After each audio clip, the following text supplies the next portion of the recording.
In the highest frameworks of Vedic cosmology, entire universes flash into existence and collapse back into blackness in a single second of supreme time. Standard astrophysical models track reality in a slow, linear progression, mapping the cosmos from a singular Big Bang expanding across billions of years. The source text, Cosmic Cycles and the Geometry of the Divine Consciousness, defines the universe as a highly regulated, actively managed fractal administration.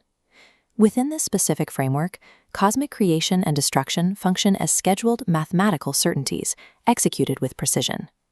To understand our specific place within this reality, we must treat this theology as a systems architecture, mapping its spatial hierarchy, calculating its temporal math, and tracing the trajectory of human consciousness during a systemic collapse. The base layer of this architecture begins with our local observable universe, which is managed by a triad of administrative principles. This local triad consists of Brahma, Vishnu, and Shiva. Scaling up, our universe is just one of thousands orbiting a galactic center. Scaling to the apex reveals the Param level, an overarching tree structure managing all galaxies simultaneously. The source text quantifies this Param tier using a metric called 100 Kala, which measures the complexity and energetic output required to sustain the entire multiversal structure. Within this cosmological framework, the concept of a creator is defined as an infinitely scalable, nested administrative bureaucracy of space. Space is only one half of the architecture. This massive multiversal machine operates on a rigid, calculable multiversal clock. The baseline unit is the Yugantara, totaling 432,000 human years. 71 rotations of the Yugantara complete one Manvantara.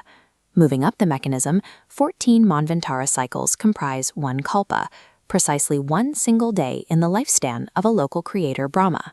With the math established, we can pinpoint our current coordinate within this timeline.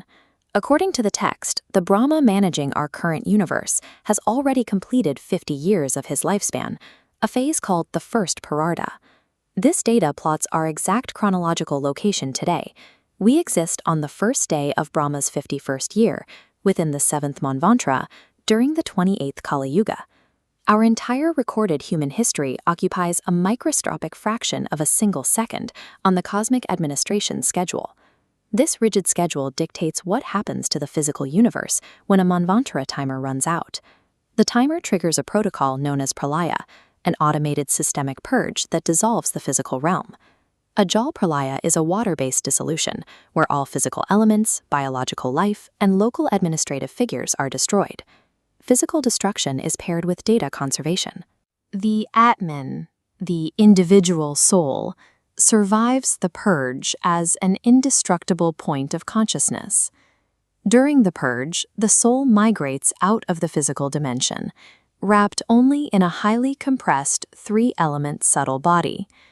As the lower physical grid collapses, the soul data moves to higher dimensional storage drives, like Sukshma Loka or Swarga Loka, ethereal realms where consciousness remains suspended during the physical reset. A localized reset is distinct from a Mahakal Pralaya, which is a total systemic wipe that destroys all universes, galaxies, and the creator deities themselves. Physical reality in Vedic cosmology is entirely disposable. Only the fundamental data of consciousness is permanently conserved across the epochs. If the outer universe is caught in an infinite, mathematically rigid loop, we must examine the purpose of the individual soul caught within it. The source text asserts that the human soul acts as a multiversal flight recorder. The outer architecture of the soul contains a complete history of its cosmic origins, mapping its journey back to its original galaxy and multiversal tier. Humans cannot normally access this internal data because it is obscured by Avaran, the structural coverings that encapsulate human consciousness. These coverings consist of the 5 dense physical elements and the accumulated mathematical bindings of a soul's past actions, known as karma. The ultimate objective within this cosmological framework is achieving Atma Gyan and Brahma Gyan. Atma Gyan represents the realization of the self, while Brahma Gyan marks the realization of the cosmos and its underlying supreme consciousness. This dual realization involves piercing those dense elemental coverings to access the cosmic record and reconnect with the Supreme. Victory in this system requires hacking the multiversal clock to exit the cycle of time entirely, permanently returning consciousness to the supreme abode.